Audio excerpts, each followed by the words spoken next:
Roommates, you can't live with them, you can't live without them. That's not true.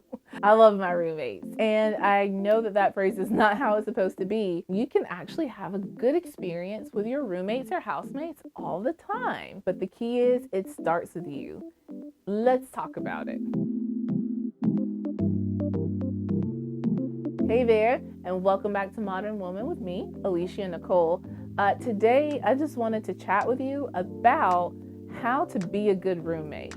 Learning to be a good roommate is going to bless you in your life. It's all about building communication skills, learning flexibility, humility, all kinds of things that I've grown from that's made me just a better person in general. And today I just have 5 tips on how to be a good roommate. And this applies to any stage in life: college, sharing an apartment, sharing a home with people, even sharing an office space. Like, some of these things have come in really handy at work. Really, the quality of your daily experience isn't on the people who are living with you. It's mainly on you. There are a lot of things that you can do to make it, to serve your roommates, to serve the atmosphere of the home, one should say, and that will go a long way towards making it a good living situation. So let's jump into the tips.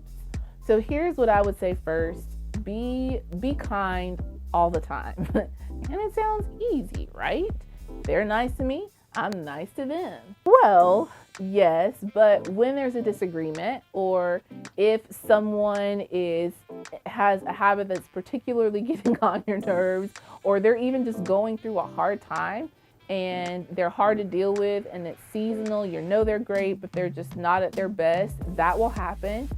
Being kind when you talk with your roommates or housemates is going to go a long way in softening them up to really receive what you have to say. When you say things kindly and when you're kind in your behavior, people remember what instruction or recommendations or thoughts you bring up, and that kindness comes through. They feel that kindness in the memory, and they're predisposed to honor you and honor what your request is because you make it easy.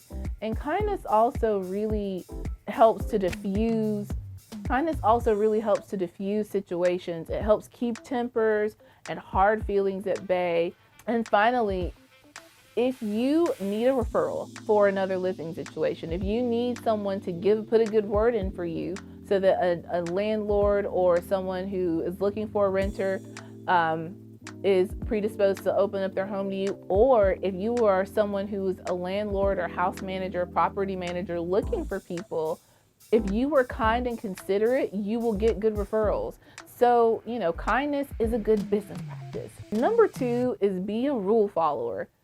And this applies for the person who's setting the rules and expectations, and also for the one who is living in someone else's home. I say that this is super important because, generally speaking, number 1, there are always a set of expectations for a living arrangement, spoken or unspoken. And if you follow the guide to finding a good roommate, those unspoken expectations will be dealt with, generally speaking.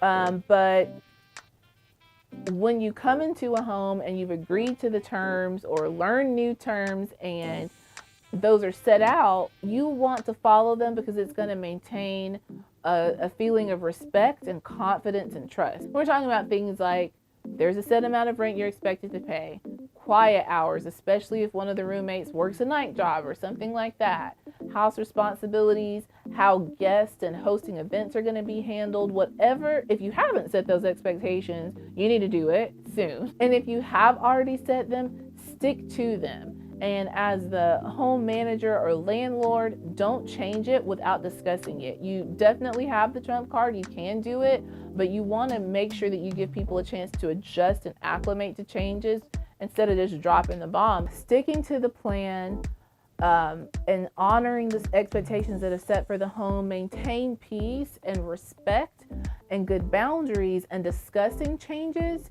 before they happen helps people to feel really cared for and respected, and it maintains that natural cohesiveness and unity that you really want to keep in a living situation. There were several times where I did not make my expectations and desires clear when I was in college and had roommates and after, and it caused some unnecessary miscommunication and it stressed me out. But eventually I learned how to do it right. I could stay true to what I knew I wanted in a home, because the reality is the mortgage is in my hands. It's my house. So other people can come and go, but I'm gonna be here. So I should have the living experience I want, but I should also honor others. So what I did was I created a house covenant, and it says what I want their experience to be and my experience to be in the home, and based off of that, what the expectations are for them as renters and for me as a landlord. And that has made for a very peaceful living situation. So yeah, the next tip is to be friendly. You know, you and your roommates, you don't have to be besties, but friendliness just goes a long way in maintaining a pleasant living situation. It's like that.